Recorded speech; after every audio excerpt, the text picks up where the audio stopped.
Good morning, YouTube. My name's Chad Finn, and this is LeagueWise, your home for League of Legends DFS.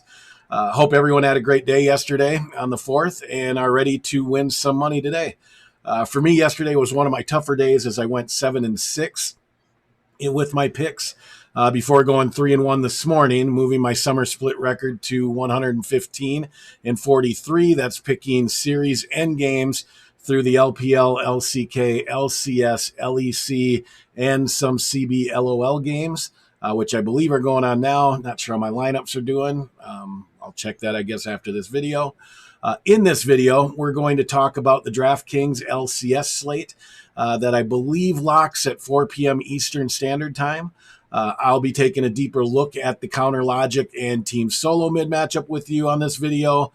I'll then give you my pick for that game, and then we'll end the video with what I'm going to be calling Finn's Faves, my favorite plays from each team, assuming a winning condition, meaning that team wins the game.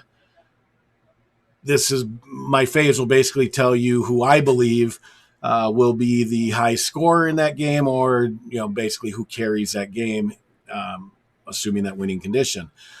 If you want access to all of my picks, you can get those daily through my Patreon page.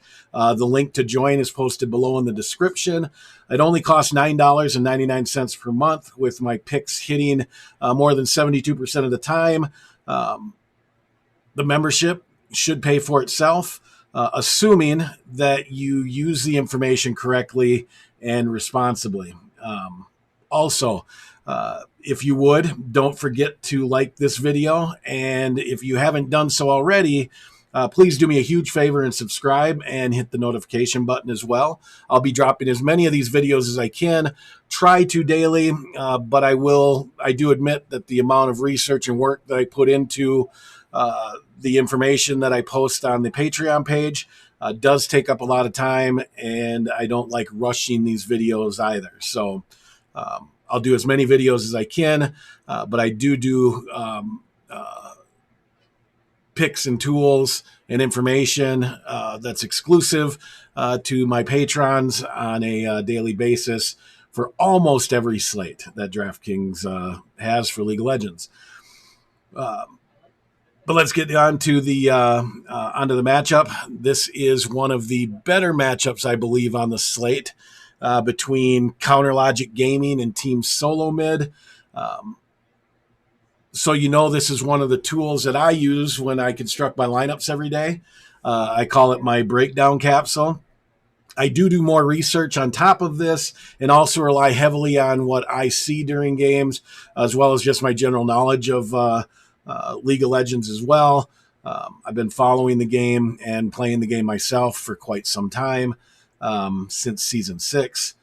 But this allows me to focus on the stats that I believe to be most important. There is a chance that over time these change based on meta changes. This is what I focus in on currently. Starting with Team Solo Mid, they come into this matchup slight betting favorites at 145 on Bovada, or excuse me, minus 200 on Bovada, minus 179 on Pinnacle. If you notice, I do an average of both of those. So I have them at betting favorites of 190 and Counter Logic as underdogs at 146.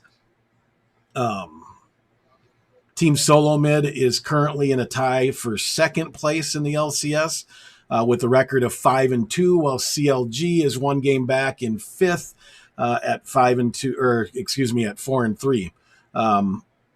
If I take a look at CLG first, they've won 4 of 6 games after getting perfect gamed versus Evil Geniuses to open the season. They have racked up wins in that 4 of 6 streak against 100 Thieves, Dignitas, Golden Guardians, and Immortals, losing to FlyQuest and C9, both respectable losses. Not sure I'm really crazy about any of their victories, however. Seems to me they're beating the teams they should. Don't look like they've been able to compete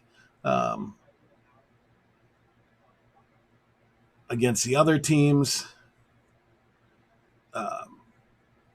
That's just my initial thought. Team Solo Mid, on the other hand, comes in on a 3-game win streak with wins versus Evil Geniuses, 100 Thieves, and Golden Guardians. And they really look to me to be a team that's really coming into their own, starting to gel as a lineup, really starting to come together on the Rift. As we continue through the breakdown capsule, you'll see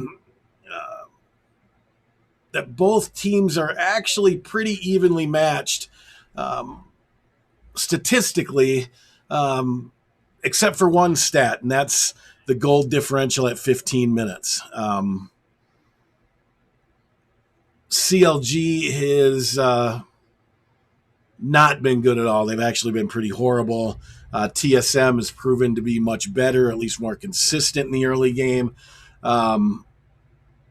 This is where I believe TSM will focus their draft strategy and draft a team to create an early game win condition that can snowball a lead into the mid game. Everything else as you go through gold per minute, pretty even, slight advantage to Team Solo Mid. Damage per minute, CLG actually has played slightly more aggressive. This sometimes just has to do with the fact that they believe CLG, if my memory is serving correctly, has played a good number of poke comps. This is another big stat right here. First tower percentage. This is a percentage of games that each team gets first tower. First tower can be a fairly significant indicator of which team ultimately ends up winning the game. Same thing with gold at 15. Kills per game, fairly even. Team Solo Mid averages a few more kills per game. They're both right about the same in deaths.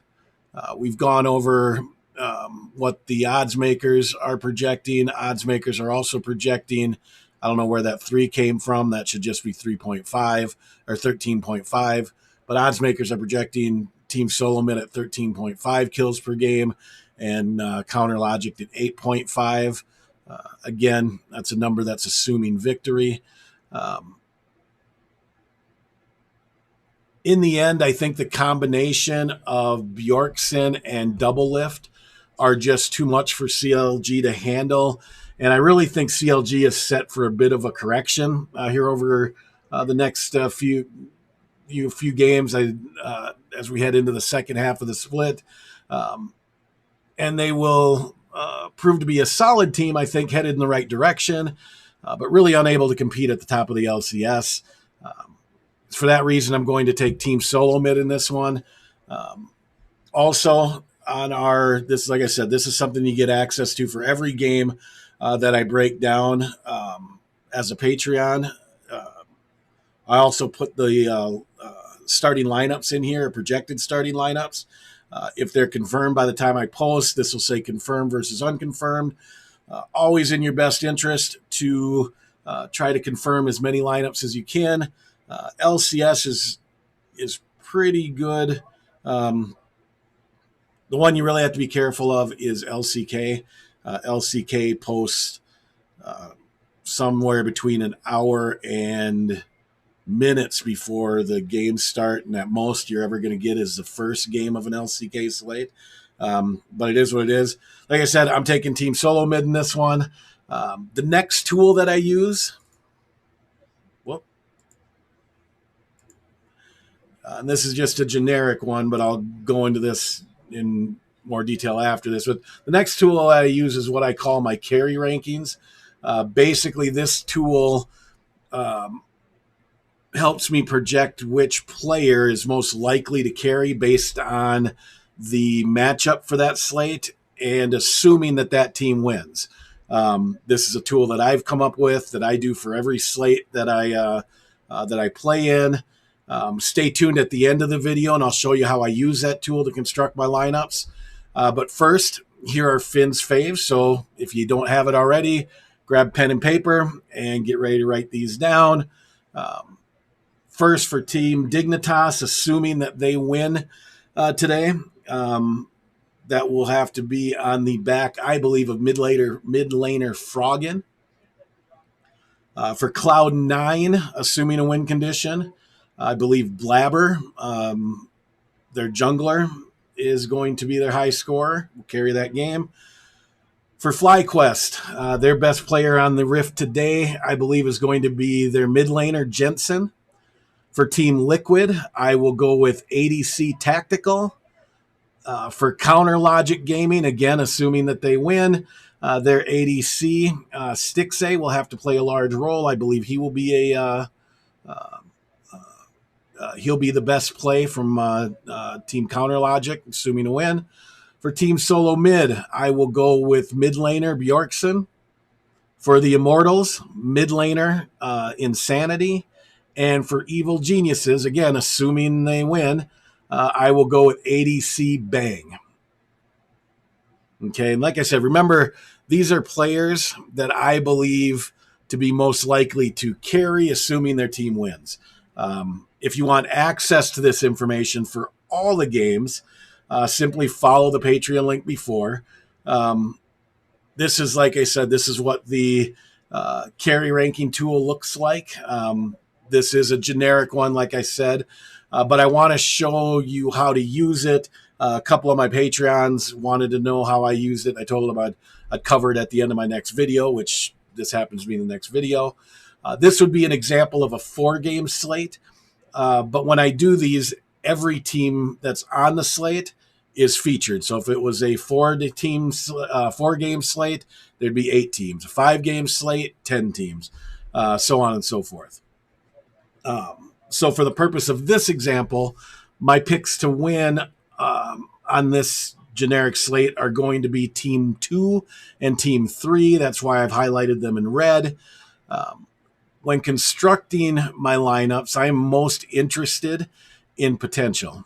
Myself personally, I don't use projection tools or projection scores or things like that. I may occasionally look in to just kind of see what some of those pros and their sites are recommending and what they kind of see. It kind of helps me from a standpoint of developing a draft strategy myself.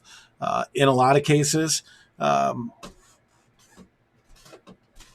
my thoughts aren't in line with theirs. Sometimes they are. I do fairly well. And I also believe that a lot of those projection tools, whether it's done intentionally or not, allows those sites and those what I call pro players that develop those tools, I believe it allows them to kind of put us in a box as regular players. I would prefer them not knowing what I'm thinking on every slate going in. Not that they're ever going to pay attention to what I'm doing personally, but my thought process is they may be able to make the assumption that based on their subscription levels, that 30% of the field is utilizing their projection tool, and then they can adjust their lineups accordingly, so on and so forth. Maybe that's just me being paranoid. I don't know. I myself, like I said, don't like them. If you like them, by all means, use them. You can still use this as a tool to realize or recognize what positions to focus on when constructing your lineups. But like for me, I want to know who is most likely to carry. Scoring at that point, I believe, is relative and takes care of itself. I don't think any of those are really all that accurate anyway. They're just designed to give you a certain level of comfort when you're building your lineups. When building your lineups, you should be building those lineups around the captain position. And it is important to know which duo is most likely to carry. Myself, when I build lineups, the most I either build a 4-3 stack, a 4-2-1 stack, or 3-3-1 stack. Those are the most important or the most utilized stacks that I use. You're more than welcome to your own strategies. But back to this example, in this scenario, if you look, the jungler would be the most optimal captain play because Team 2's jungler is most likely to carry, and Team 3's is second most likely, which gives, you add those rankings together and you get a dual carry ranking of 3. All right, 1 plus 2 is 3. I consider both positions because it's not just about what the captain is going to score. That's important, but you also want to support that pick with a high scoring or potentially high scoring alternate for that position that's still open, in this case being the jungle. All right. If in this example, salary doesn't allow us to run that combination, I would then look for the next lowest, which in this case, if I look at bottom, I go to try to find who's number 1 for team 3. That'd be bot. I'd add those together. That comes to 4. I'd look over here at the middle. That's 5. Top is 4, 11, 11. So then I would go with middle as my next backup, so on and so forth. If bot, if salary didn't work there, I'd go to middle, then the top, then the support, and yes, the team, if that's what you had to do based on salary. I normally focus on these 3 positions as being most likely, but there are times where top and I have had a couple where support have said to be the optimal plays, and in those scenarios, I've placed every time in those tournaments. So I don't adhere to the rule that's out there of you always have to have a mid laner or bot laner in your captain spot. That's not always the case. That depends on the slate. It depends on the league. Like, for example, even in the LCS, LEC, the leagues that run 1 game in the regular season, they don't do the 3-game or best of 3 series. It sometimes might not be all that uncommon for a top laner to be the carry in a game, or for the team score to outscore the support or top. It just depends how that game plays out. There is no exact formula to figure that. And I just, but I use this tool and it's helped me. I believe it can help you as well. Just keep in mind, like I said, the lower the number, the higher the carry potential. So a 1 is the highest carry potential on that team. A 6 is the lowest, so on and so forth. Like I said, if used correctly, I believe this tool works well. Again, if you want access to this exclusive content and more, become a Patreon for $9.99 a month by following the link that's down in the description of this video. If not, that's fine too. I don't want anybody paying for something they can't afford or something that they're not all that serious about. I do this every day, and I'm trying to turn this into a living. So, and so far, since the summer split has started, I've won just over 3,400, I believe. Also, like I said, if you're not going to, or you don't want to pay to become a patron and get access to that exclusive information, I will be dropping as many of these videos as I can. I will be honest, I want to drop a video every day. That might not be possible, dependent on how life is going that day, and mostly because of how much time it takes for me to put this information together. I don't rush through it. I do quite a bit of research. That's just always been in my nature. Other than that, I want to thank you for watching LeagueWise. My name, again, is Chad Finn, saying good luck, good afternoon, stay safe, and as always, see you next time on the Rift.